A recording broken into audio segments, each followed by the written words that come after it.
How you doing, everyone? Today's lesson I want to continue with opening principles.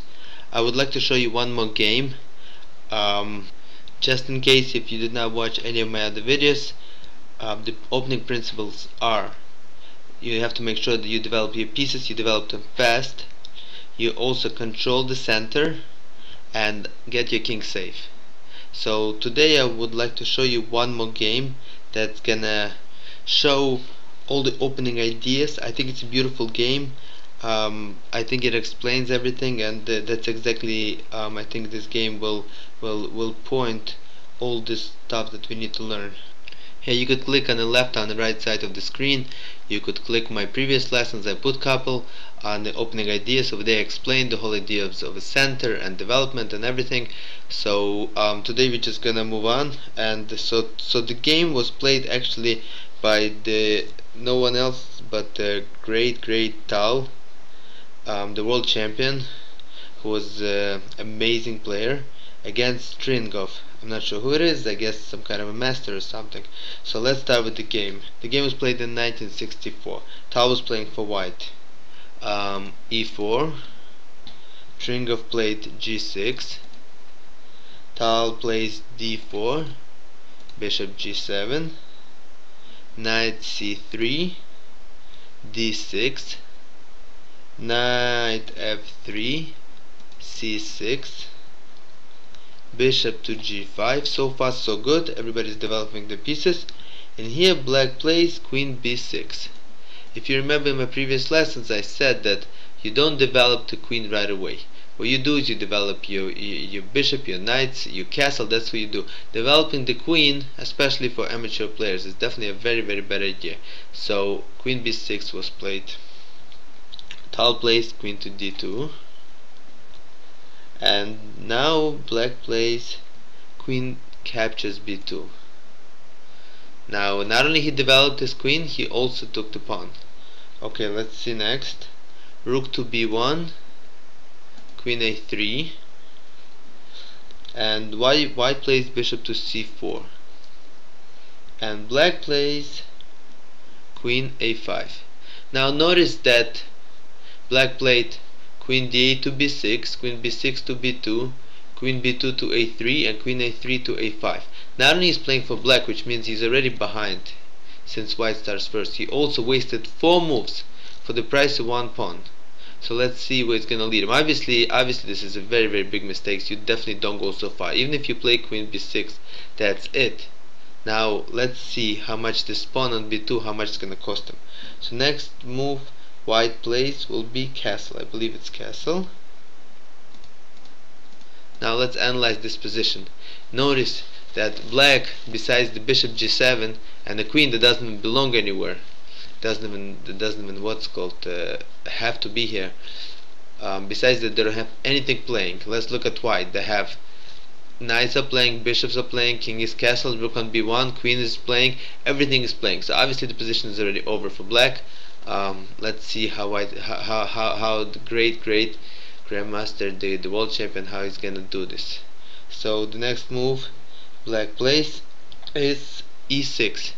I guess knight F6 will probably be right away E5. And then black's gonna be in a lot of trouble. So he plays E6. Maybe tries to play for the center after D5. Try to do something with his position. And white plays Rook F to E1. I think the idea is very simple, because D5, E captures D5, C captures D5, and then you could check, or you could just simply take D5, and black cannot capture because of the pin. So I think that's the idea of Rook to E1. So it doesn't let him play D5. Here was another pawn. Okay. So the black plays A6. I guess he just wants to push B5 instead of D5. That's what it looks like. Not much he could do in this position. Okay, so now white plays bishop to F4. Attacking the pawn on D6, why not? How are you going to protect this pawn? Like we said, pushing to D5 is not an option, because he's just going to lose it since it's a pin. King is not going to protect it. So I don't know, if I would be playing for black, I'd probably already push my queen back. But black, I guess, doesn't see so much danger, so he just plays e6 to e5. That's very bad move. Not like his position was holdable or something, but not e5. e5 just doesn't look good to me. So white plays d captures e5. Black must capture back with his pawn. And of course the next move is a beautiful move, is queen to d6.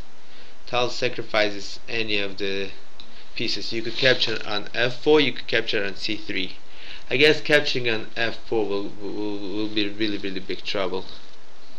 I mean, what does white want to do? White wants to probably push knight g5 over here, play knight g5, and then just I don't see how you could stop bishop captures f7. So taking on f4.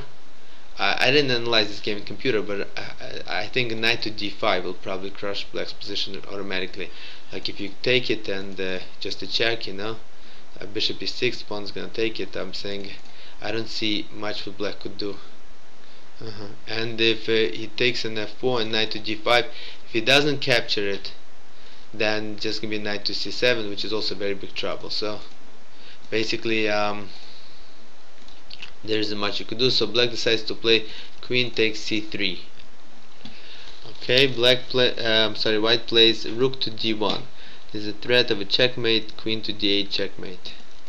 So black plays knight to d7, and another beautiful move, bishop to f7 check, king takes f7, knight to g5, king to e8.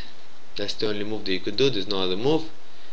Queen to e6 check, and at this point black resigned. The reason why he resigned is because after king to d8 will be knight f7 check, king c7, and queen d6 checkmate. If he doesn't play king to d8, if he plays king f8, then it's checkmate this way.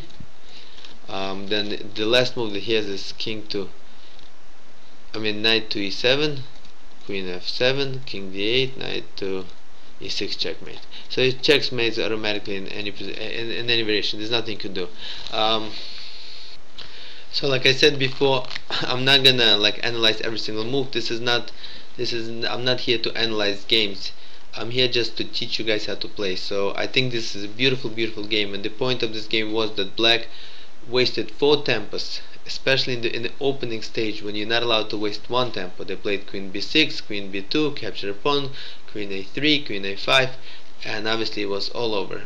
Very nice game by Tal. Very good game for people that want to learn and understand the opening principles. This is exactly a good way to teach somebody that you do not waste any tempos, you do not take a queen out, you don't do any of these moves.